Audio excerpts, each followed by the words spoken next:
There's another Italian restaurant called Piano Piano, which opened a couple years ago also on Harvard. They'll play like hair metal and then really loudly through the night. Like you'll just like something that's like David Lee Roth and it's like strange stuff. And you can see that there's a kind of hyped up rock and roll attitude about the place. Like we're not going to take ourselves too seriously, which is kind of amazing.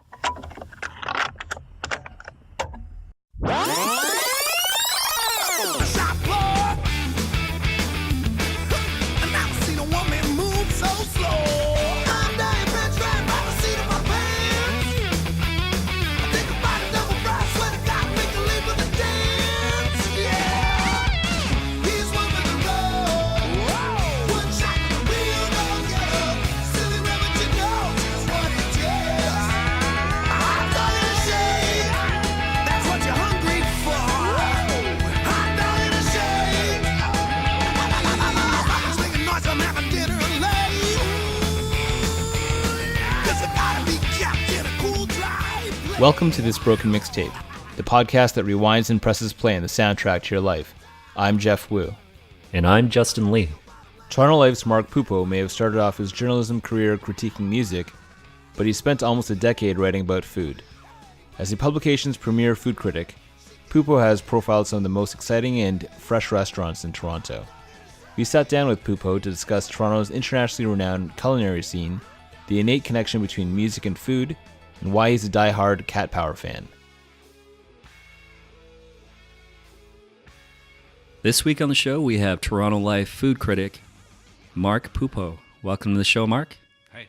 How did you start getting into food writing? What was your sort of entry point into that? I don't think anyone really, like, I don't know, you don't, as a kid, you don't think I'm going to be a food writer. It was a bit accidental. I was working at Toronto Life as an editor for a number of years. I mean, you're an editor there, you do all kinds of things. You get involved in like working on stories about food, about people who like, you know, mass murderers, bank scandals, everything. And we needed someone to take on food writing. We were interviewing around to find a new food critic and testing out some people, and there was a gap in the issue, and we needed someone that month to review the new Momofuku restaurants, which had opened downtown. And I had been to David Chang's restaurants in New York, was very familiar with them. Mm-hmm. So I went and I had already been to the new ones, and I was like, well, fine, I'll do it. And so it was just a one-time thing, I thought, but other editors that I was working with liked what I did, and they just asked me to continue doing it. So I sort of just fell into it in a way, which is, you know, luck in a lot, I guess. And but also I just eat out a lot, I guess, was my other qualification. My parents always took us out for eating to restaurants a lot, all kinds of restaurants. What kind of restaurants? I'm curious, because growing up eating out, first of all, it was like, for us, it would be maybe, if we were lucky, once a month, maybe twice a month. And it was very much like, there was no fine dining ever. It was just, you know, it was like I don't know if you're familiar with, I'm originally from Calgary. Right. We'd go to the White Spot, just like these franchise, like shitty family franchise restaurants. We went to those too. Like, yeah. By no means were my parents, like we weren't like super wealthy or anything, or snobby about it. It was, you know, we went to Harvey's, which would be the Toronto equivalent, I guess. Or, you know, sometimes we come to Toronto. I grew up in the Niagara Peninsula, and so not in the big city, but we'd, you know, travel around a lot. We'd be in the city a lot, and we'd often go to nice restaurants as well. So I'm trying to think of if any of them from when I was a kid are still open. You know, like, well, there's a very nice place on Avenue Road in Yorkville called Boba, which we went to quite a bit when I started as an undergrad at U of T, and my parents would come up and they'd like take me out for dinner or for lunch or something. It's not there anymore. It's been, right now it actually houses a Charles Caboose restaurant called S2E02. Okay. It's right across from the Hilton Lanes area, so it's a very fancy Mediterranean restaurant now, but the same building, actually same kind of restaurant in a lot of ways. A lot of fish. But yeah, so we ate out a lot. I got to know food, like what a good fresh sardine tasted like. So you know, it helps to like eating out a lot. So I do right now. You know, a couple times a week I go out. I cook a lot at home as well. So it's not like I'm out in a restaurant every night. I feel like food writing and music writing have these commonalities. Both those topics are very difficult to write about, to really describe in detail, without just like saying, "Oh, this band sounds kind of like this band and this band," or Right. "This dish kind of tastes like this and this." Like when you're making a direct comparison, I guess you can do that if you want. you could do that, but it's like sort of it's almost like a lazy, the easiest way to sort of describe that, Right. rather than to actually use descriptive words that will people be like, oh, okay, I kind of understand where you're coming from. So I'm wondering, with your food writing, what is like sort of the qualifications? I mean, other than eating out, I mean, obviously, I think it's very important for someone to be able to cook for themselves and to understand ingredients, where things come from. But what would you say makes like sort of a great food writer? So roundabout answer, actually, well, backing up for a sec, I actually started in some ways, started my journalism career as a music writer, and I was terrible at it. I wrote for Chart, which I think now is now called Chart Attack. When I was in like first year undergrad, and I really thought, someday I'd be that guy writing music reviews for Rolling Stone and Wire and NME, whatever. Yeah, music in some ways, it's really intimidating to be able to you suddenly have that encyclopedic knowledge of everything and be able to talk about everything with that great authority. I think food writing, you're right. It's a trick to be able to sort of write about food with a certain amount of authority. But there are many kinds of food writers out there. There are the more sort of rigid traditional writers who are just sort of describing in extreme nuance the taste of the food, and then there are the people who do that plus, and I like to think of myself in the second category. And the plus often amounts to writing about the context of the food, in a sense, like why this food now, why is it important to our city now, or to our country, or our culture, or whatever. Where did it come from? What does this restaurant say about us as a kind of society? And is it a nice place? So why do we enjoy going to this place? How does this fit into the life of the city or wherever we live? So I think being able to write about, I guess, sociologically or anthropologically about restaurants is as important as being able to write about food convincingly. Yeah, because really food is pretty much sort of this glimpse that we have into the culture of wherever you're talking about. So that's one of the great things about traveling, is trying the local food. This is the connection between the people. To that note, what would you say that Toronto, I mean, I feel like Toronto's food scene has really progressed in the last decade. I think we're known to be a multicultural city, and that's certainly shown in our culinary scene. What do you think, what are sort of the contributing factors for us to get from, like, let's say, I've been in Toronto for 15 years now, but I've already in that span, I've seen like a huge progression. But, like the way I understand things is that we're now like an international sort of renowned city for food. And it's taken a long way for us to get there. But what have been sort of the contributing factors to get us to that point? It's mostly about money, I'd say. There's a lot more money in the city now. There's a lot more people living here. So there's kind of cushion or a sense of foundation, or people are spending money to eat out. A lot more people are spending money, so there's a sort of critical mass of restaurants are able to sustain the business a little more easily, I guess. So there are more restaurants satisfying that need, and when there are more restaurants, there's more competition, and or rather not competition so much as there's more.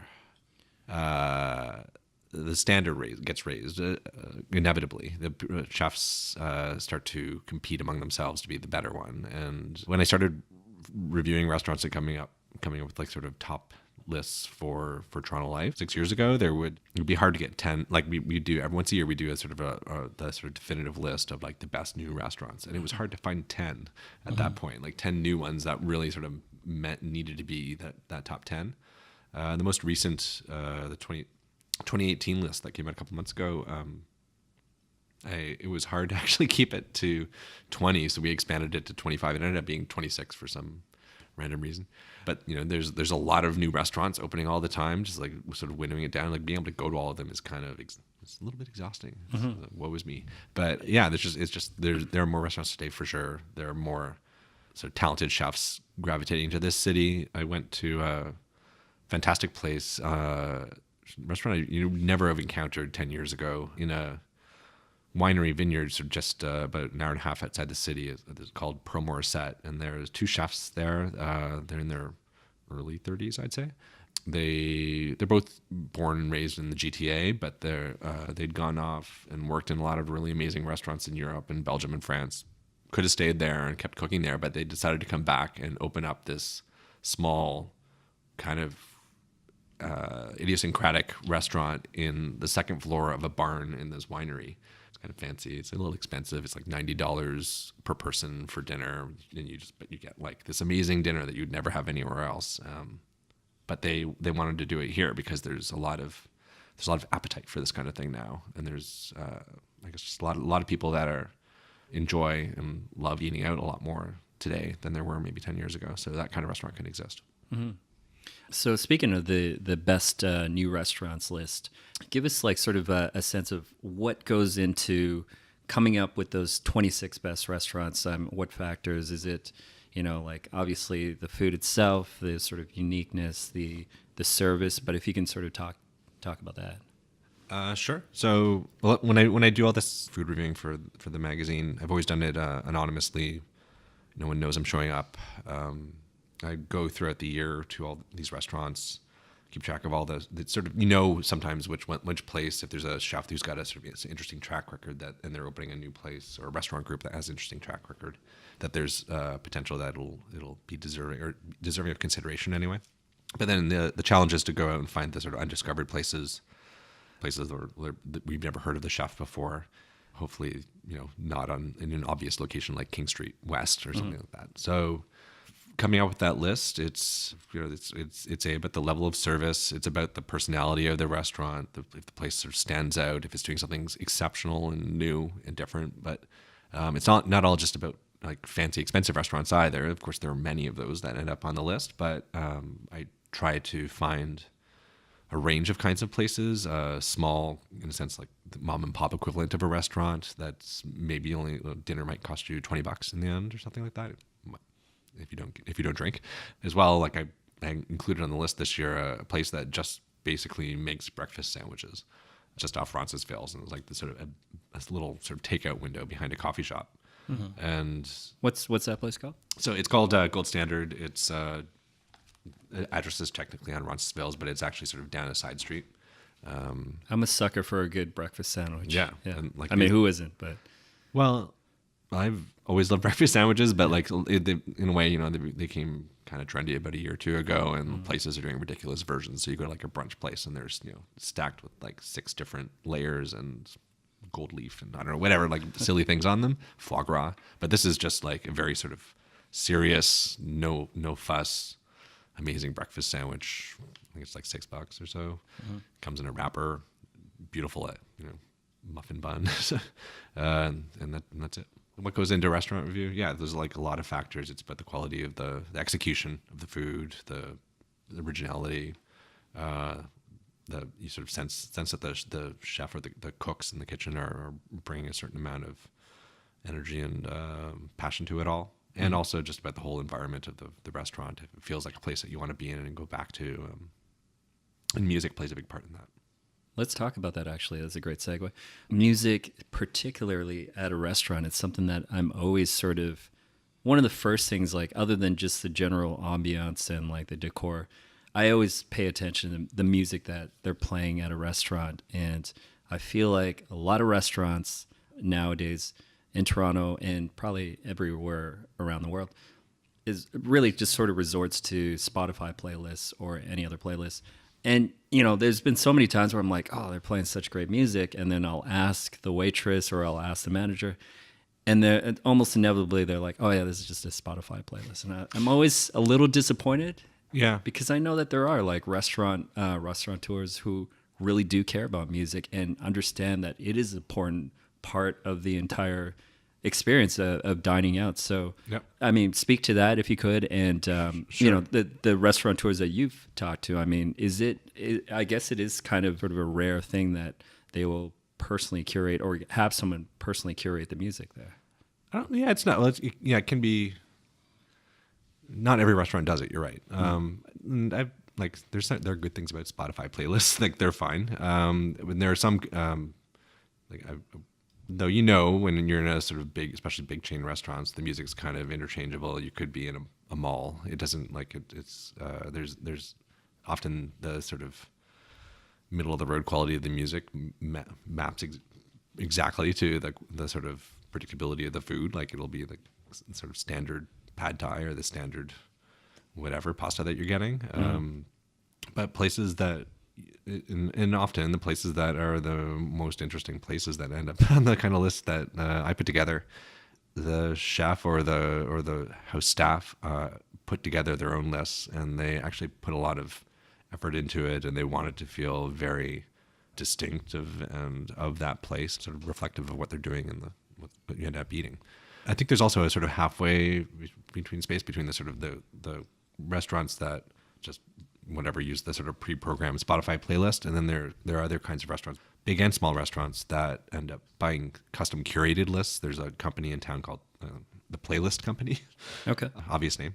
I think they're used by all the Grant Van Gameren restaurants like Bar Raval and Bar Isabel. Bar Isabel, exactly. Yeah, thanks. So his places, he's running a lot of restaurants all at once, and you can't be like sort of maybe coming up with original playlist for every restaurant when you're trying to come up with original food at the same time and manage staff and whatever, imports, exports, and everything. So they use the Playlist Company, which I believe is run by a group of sort of former DJs and people involved in the industry. So they create these custom lists. They're not bad. And if you go into a restaurant like Bar Raval, Bar Isabel, or Aloe, which is like one of the sort of best restaurants in the city, they use the Playlist Company too. I think all the bukas use it. You don't feel like you're in a sort of anonymous generic place. However, I'd say the places that I loved going to a lot, they often, you can tell that the chef probably put together that playlist on his own or on her own. Or the bartender is involved, and there's a lot of fun there. I've spoken recently to Doug Penfold, who's the chef at he runs a Cava and Atlas, which is sort of in Yorkville area, and a restaurant called Tantro on Ossington, and like he's running, I guess, 4 places now, but you can't he's a busy guy. He can't personally be putting together a list, but his staff at each restaurant, they put together, in a sense, their own custom Spotify lists or iTunes lists, and then like get them vetted by him, and he gives feedback, and they try to come up with something that's distinctive for each place. So just is the personality of the people working there. Yeah. As long as it's not too sort of way out there or jarring or makes your eating experience miserable. Oh, and also like the place that was like my number one pick for restaurant this year, it's a new sort of omakase sushi place on Harvard called Skippa. The chef there, Ian Robinson, who's a total character, he trained under this for many, many years under this other really notable sushi chef in Toronto, who's Kaji, a sushi Kaji in Tobacco, and because he had Ian Robinson had this vision while he was out running a marathon in the desert, this sort of famous marathon that you go running through the desert and nearly die as you're doing it. And he had this vision that he actually should just give up doing whatever his economics degree at York and go be a chef. And he decided to go do that, and went and trained for many, many years under Kaji, then opened his own place in Harvard. It's a fantastic place. You should go. And he and like the kitchen staff put together their own playlist, and it kind of goes everywhere from sort of just really abstract sort of Japanese jazz music to like sort of 70s pop, everything in between. It's really Prince. Like it feels original every day you're there, and it has as much personality and sort of quirkiness as the food. Yeah, I think that's interesting because sort of the old school approach to, I guess, curating music for a restaurant would be, it has to be from that culture. So if you're dealing with Italian cuisine, then it's got to be Italian music. If you're dealing with French cuisine, so much and so forth. Right. And I think that's like, I get that, it makes sense, but it's also like, it's a little too on the nose sometimes. Yeah. I do really appreciate places, they're, like you said, like Skippa, like it's great. Like, why do you have to just play Japanese music? There's no rule that, that you just can only play that kind of music. Right.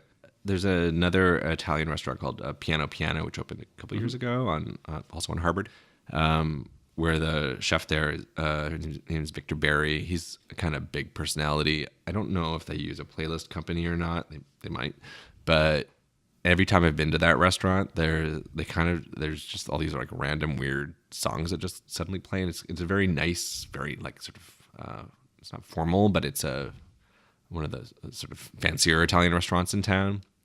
Though it's kind of a sort of strange place. The name Piano should give it away, but like, you know, some of the walls are really bright pink, and there's like these huge garish flowers everywhere, and there's kind of strange lighting and everything. But they'll play like hair metal and then really loudly through the night. Like you'll just like something that's like David Lee Roth, and it's just like strange stuff. And you can see there's a kind of hyped up rock and roll attitude about the place. Like we're not going to take ourselves too seriously, which is kind of amazing. And then, you know, and people eating there, everyone from, I don't know, hipsters to like sort of these elderly customers who just like think the chef is amazing. They'll just be there, and no one seems to notice that there's like hair metal playing. Is it being played like very loudly? Yeah, pretty loud. Wow. You hear it. And it's a big room full of a lot of people, so they it's not, you're not like you're not at a concert or anything, but it's notable. You can hear it anywhere. He has another restaurant almost just down the street a bit called Cafe Can Can. Mm-hmm. That was on your list, right? Yeah, it's a newer place. It opened in the past year, and they don't play hair metal there, but they play a little more sort of 80s, 90s new wave and that sort of thing. But then they'll suddenly just start playing Hercules and Love Affair, or some sort of more sort of contemporary kind of louder dancey music in this otherwise very kind of pristine, also pink-walled restaurant where everyone's eating this very sort of like delicate French food, and then suddenly there's like sort of hyped up dance music playing. I appreciate that. I mean, I think like that just tells you right away that the restaurateur has a sense of humor. Yeah. They're not. I don't like it when they're playing anything that sounds like it's stock music from when you see a movie and like there's a scene at a restaurant, like a fine dining restaurant, and it fits that. Like it doesn't have to be that, right? No. Like it's the opposite of all of these places I've been talking about, but it's actually a sort of spin-off of the Grand Electric restaurants, but Electric Mud, the barbecue place on Brock in Parkdale. I go there like once a month or so, and they definitely don't have a playlist company working for them. They don't use Spotify. They just have a turntable behind the bar, and the staff just pull sort of not always the best shape these records, but you know, old records from usually from the 70s or 80s. Some hair metal, but a lot of just big classic rock, and it's just whatever they feel like, and they play usually the whole album all the way through, and it's kind of amazing. It matches the food, which is supposed to be very sort of southern barbecue style. You're supposed to feel like you're in a roadhouse or just in the middle of nowhere in the south, whereas of course you're in downtown Toronto, but maybe it fits too neatly with the style of food, but it does create a memorable experience. You sort of feel like you're just in someone's small restaurant, and they're doing whatever they want to do and enjoying it. Yeah, and like you said, Grand Electric itself plays just a lot of golden era hip hop. I want to talk a little bit about your own sort of experience with music. Growing up around the house, what was it that in your earlier years, what were you listening to? What were your parents playing? I think my dad listened to the Stones basically all day long. So I think the first concert they took me when I was not even 5 years old or something to a Stones show in like Montreal. They drove in a convertible, an outdoor Stones show, and nice. Apparently that's what I've been told. It doesn't sound like something that most parents would do right in their right mind. They took me out to a lot of shows like that. The only first one I remember, first concert I went to actually was with my parents that I recall was sort of Rolling Stones Steel Wheels tour, which in the Skydome, which is jokingly often referred to as the sort of Rolling Stones Steel Wheelchairs tour. So they played a lot of that, but I didn't I was as I mentioned, I was growing up in the Niagara Peninsula, sort of out in the countryside, and I like right through elementary school and high school, I was always sort of listening to like CFNY and trying to imagine myself living in Toronto and getting the hell out of out of small town Ontario. So my parents were listening to a lot of classic rock. The first album that I bought on my own was Beastie Boys' "License to Ill," which I thought was the most amazing thing in the world. When I don't know how old I was at the time, quite young, and I was maybe 9 or 10 years old. It was great. that set me off on a kind of, I don't know, white boy hip hop world. How did you sort of like discover music? I mean, this is obviously pre-internet, you didn't pre-music blogs, obviously. Yeah. How did you find out about music? Well, the radio, listening to CFNY a lot, which back then was pretty great. I guess you guys were in Alberta, so you didn't have the benefit of this at that point. But it was more of a college rock station at that point. I would tape songs off the radio and make my own, in a sense, mixtape off of radio songs and try to sort of figure out what I liked and let's do it over and over again, and then go to the Sam's at the mall, and make a lot of trips to Toronto. Originally with my parents, but I think at some point in high school I started borrowing my mom's car, and she wouldn't know. They would actually skip class for most of the day and drive the hour and a half up to Toronto and just go record shopping. Bought a lot of records. Still have too many. And I bought a lot of, or read when or tried not to have to buy them, but Enemy and Music Maker magazines. But I would read a lot of that. Rolling Stone magazine too, I guess. And zines. That was sort of when I was growing up, when I was a teenager, the zines were really sort of coming into their own. So hardcore zines, Britpop zines, and everyone had them. And that's how I sort of shaped my music tastes, I guess, in that era. I'm a bit of a child of the 80s and 90s. I'm kind of at this very moment going through a deep 90s dive. Okay. What's included in that? Name some of the bands and artists that. Well, Tribe, De La Soul, sort of rehashing a lot of this original stuff, I guess. Trying to figure out why I was so obsessed with. I guess it was sort of more late 80s, early 90s, but the whole Manchester scene at that time. So Stone Roses and Spiral Carpets and all that. But I think I read Pitchfork every day. As do we, yeah. So just to keep up on, like, I don't recognize probably half or more than half of the groups that they're talking about. But there are certain, people that sort of pop up that you become interested in. I'd say my taste is pretty varied, and I wasn't just listening to hip hop in the 90s. I developed a taste for electronica at that point. I think I had a phase where I only listened to the Cocteau Twins. Like I had a very sort of weird, disparate range of music, college music, I guess, in the end. But today, like a couple of years ago, I think there was a month where I was just listening to Robin over and over again, which I have no idea why, but it was kind of addictive for that moment, and then it passed, and I haven't listened to her in years now. So you discover people or someone has an album out that sort of keeps showing up somehow, or you rediscover people. When I was an undergrad, it was when people started.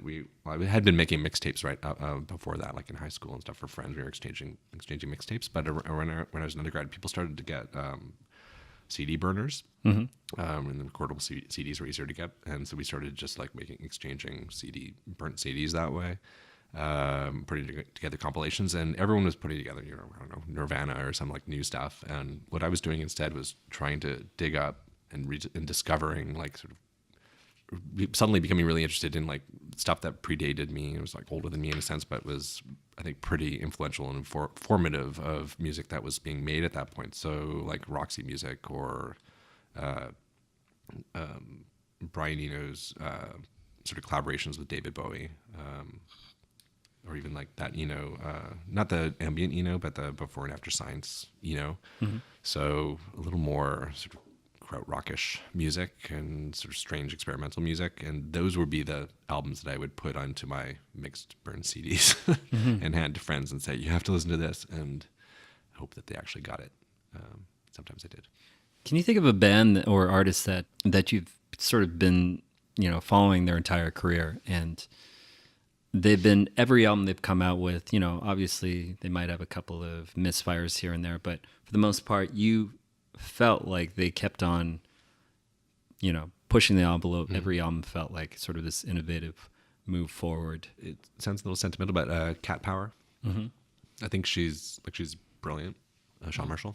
There's a DNA, a thread that runs through all of her work, which, you know, her voice, and she's a brilliant guitarist in a sense. She's in a sense a folky musician, but like she goes off in a lot of different directions. She brings in great blues players to work with her sometimes, and every album feels quite distinct. And I got them all, and I'll always buy her stuff, no matter how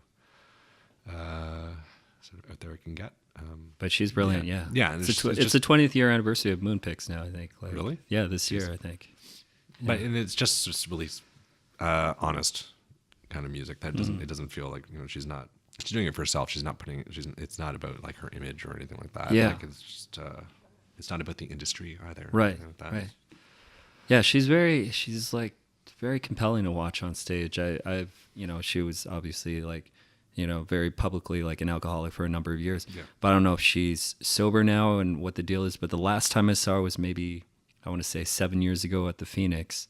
And it was a great show, but you could tell she was wrestling with that stuff. Yeah. I mean, yeah. Yeah, I think I was at that show. I was also at a show that she did at the Horseshoe where packed room, and she just kind of decided about 2 songs in to just thought she wasn't going to do anymore, which was hard. Yeah. Though she came back and did a little bit after that, but then it was a bit. Right. So. So, I mean, I'm sure you get this question a lot, but I'm always interested if you could just run us through the process of reviewing a restaurant. You know, I know you said that you maintain your anonymity. You know, I guess you don't really announce that you're coming, but by now, like, because you are the sole food critic for Toronto Life, people must recognize you, no? Like certain restaurants must know that you're there, right? I would say the majority don't have any idea, and I don't think they're actually looking for me, which is nice. Usually you have to make a reservation most places. I use different names, or usually the people that I'm meeting with will make the reservation, which is good. And so that there's no warning that I'm showing up. Do you normally dine when you're reviewing a restaurant? Do you normally dine with other people, or is it on your? Okay. Yeah, always. Okay. And it'd be weird if you just showed it. You would be more detectable. Right. And that's one of those things that, like, in film and television, it's always like that sort of like eccentric food critic that walks in by himself, you know, well dressed. Usually, yeah, with usually a turtleneck and a suit jacket and a goatee. Yeah. So then how does it work in terms of, like, do they give you a budget? Are you free to order whatever you want? How does that work? Yeah, sort of a budget, not kind of free to. I'm using my judgment, and I've been doing it long enough for them now that the guidelines are kind of. It's not just like more of everything, please. No. Like you're trying to, when you go to these places. In every restaurant's a little different. Some places, you know, there's like sharing menus or sharing plates rather, or there's only family style sort of menus, or like there's something really notable you have to get. So like depending on the kind of restaurant you're going to, you have to usually I try to get the thing that's kind of distinctive and that really sets that place apart. It could be, you know, $100 Côte de Boeuf or something that is that dish that at that restaurant. So you have to get it in a way. So that will skew the budget quite a bit. But generally, the rule of thumb I follow is like I always have someone I'm meeting with, a friend or my spouse, and we, you know, you try to eat like a normal pair people out in a restaurant. You get a couple appetizers, you know, or samplers, whatever it is, and a couple entrees. You try to have the experience that other people in the restaurant would be having, and then judge it based on that. So I'm not like saying bring me one of everything on the menu. Yeah. However much I would love to do that. And are you writing notes the whole time, or? Yeah, back in the day before cell phones existed, before I was doing this, people would like, you know, run off to the bathroom and write notes or something, or do it at the table. But I just because everyone has a cell phone at the table and is often they're texting or Instagramming or doing something. Right. I just take notes on my phone. Right. Yeah. Perfect camouflage. Yeah. Yeah. Yeah. And it's pretty easy to do. And often I take pictures of every dish for record. So my phone is just like thousands of photos of food, and all in terrible lighting. I try to do it fast, so I don't like try to be too obnoxious. So I use those as my notes. Then I call the chefs afterwards, usually, if I'm going to write about the place, and just try to ask whatever questions I have and try to double check that I have figured out what was going on in each dish, and yeah. So, but there are a few places that have figured out who I am. I think if only because they're often like fairly important restaurants in town that I've been back to a lot just to keep up on things, and they know based on often the menu is changes every day. So and the magazine will call up just to sort of double check a few things, to sort of fact check the things. The Toronto Life has every word in the magazine gets fact checked, and through that process, I think through process of elimination, they've been able to sort of figure out who that guy is that's been showing up pretty frequently. Right. And have you ever negatively reviewed a restaurant and gotten a huge backlash from the restaurant or the chef herself? Yeah. Unlike, say, the newspapers, the magazine that I work for only has a certain number of pages. So we try to only we don't review every place in town. We only do the places that we think that you should know about. So more often than not, the places that are being reviewed are going to get a pretty enthusiastic review because we're only talking about the places that we think you should know about, that are worth going to. Some places that people are talking about or should know about that aren't great, we'll also write about those too and explain what's not great about them. And I have, although it was been a fairly positive review, the chefs will often send a note to the editor or to the magazine that'll get passed on to me, like venting about they think something they thought I got wrong or that I misunderstood. There's a restaurant called Lenya, been around for a few years. That was actually on my best restaurants list last year, I guess. Yeah. And the chef there, Anthony Walsh, was not happy about how I described the restaurant, even though I was saying it was a good restaurant you should go to, but it wasn't the top 5 restaurants or something like that. So he was not happy about that. So he got very unhappy. Let's say. That sounds very Kanye. Yeah, but some people they invest a lot, and I feel for them because you're investing a lot of money, a lot of time, sort of thinking up the concept of this restaurant, studying doing a lot of research, building a talented team, hopefully of staff, and you're just investing a lot into it. And then I don't know why, but maybe some people just assume that they put in a certain amount that they necessarily should be ranked near the top. And if they're not, then they're mad.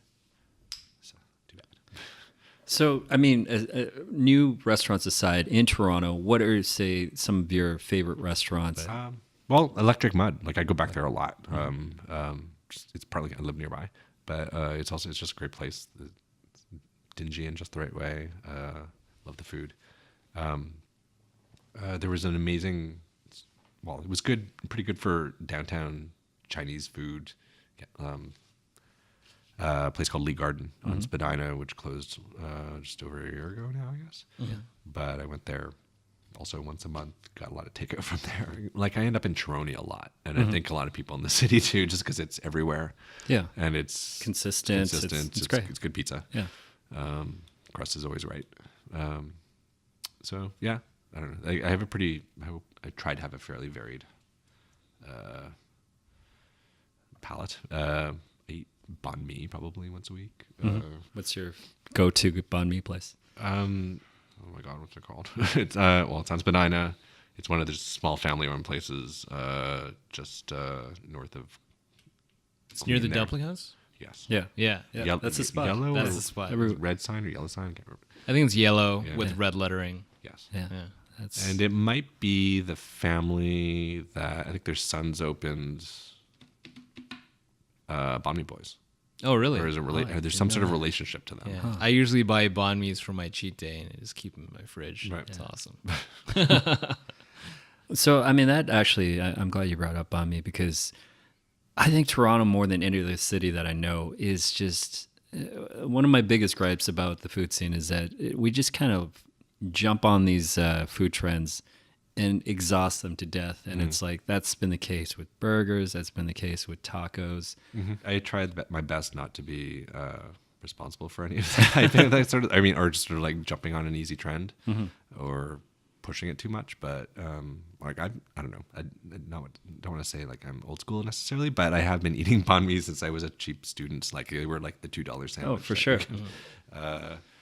And loving, you know, the sort of the pate versions and stuff like it's just like it's the original hardcore versions. But yeah, you're right. There are trends that sort of just suddenly everyone's doing the same thing, and it gets kind of exhausting. Everyone's suddenly making tacos or doing like roasted cauliflower or something like that, and it's just like what or kale salad or I don't know. It's just like every restaurant suddenly starts to feel the same, or they try to outdo each other with like the most sort of ridiculous version of that taco.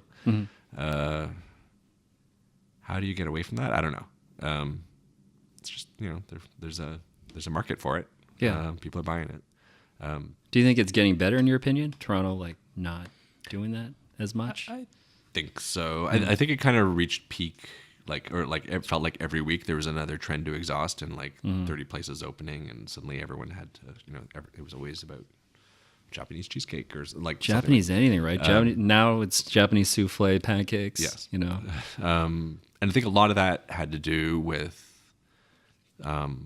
which is a great thing, is like BlogTO and the Torontoist and all these other sort of food bloggers, people, Instagram accounts, sharing a lot of their obsessions and tracking these things down and standing in crazy long lineups for that Japanese cheesecake or whatever it is. And it just shows that people are, you know, people are excited about this stuff, and it's great.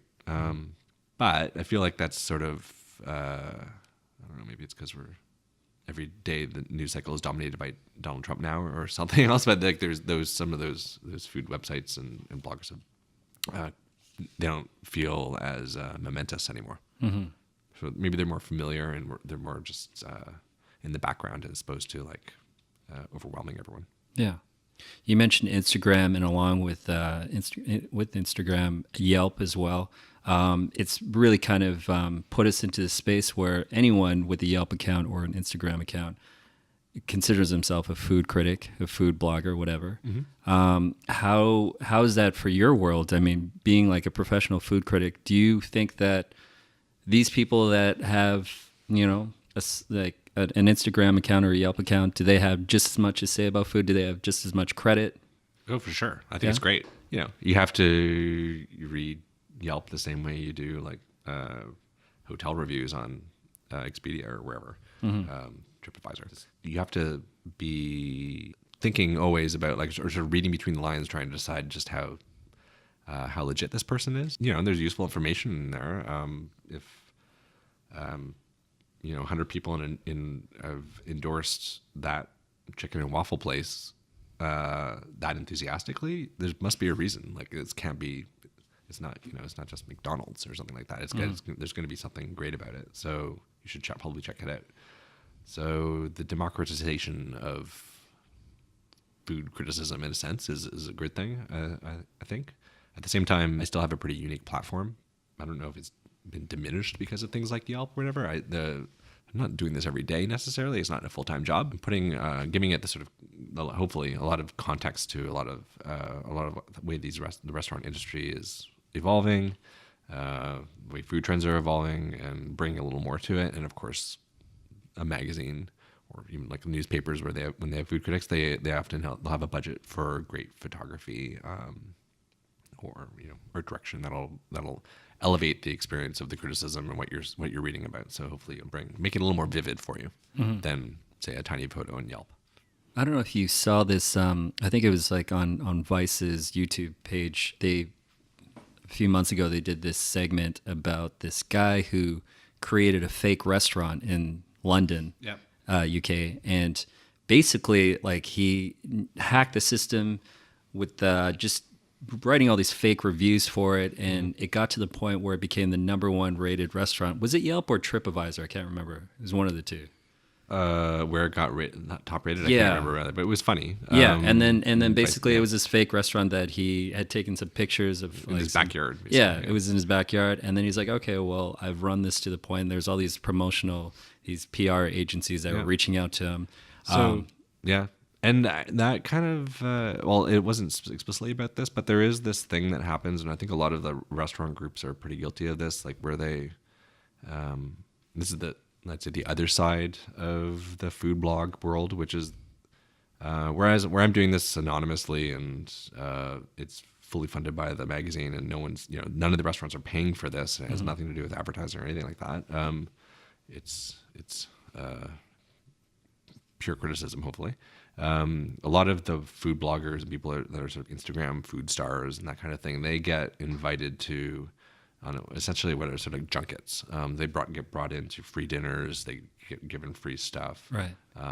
And there's this whole group of people that are going to these events and then just reporting on them. And so they're not really providing criticism so much as just saying, this place opened, here's a bunch of photos of all the food that they serve, I ate it, I liked it.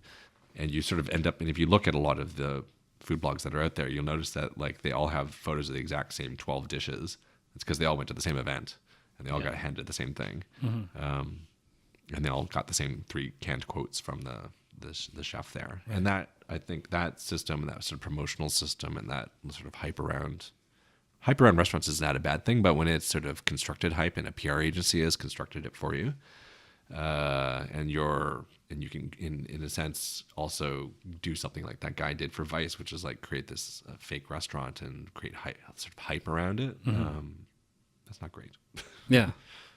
But it just shows like how ridiculous this world can be, which is kind of amusing. So I don't think it's the end of the world. Yeah, Right. it's not limited to just food either. It's like everything, right?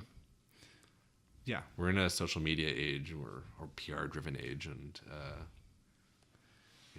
there can be, I don't know, in a sense, there are fake bands out there too. So that's just about time for us. But before you go, I want to ask you some of your favorite food documentaries, whether they're series or just standalone films. Ones that are getting it right. I think Chef's Table is amazing.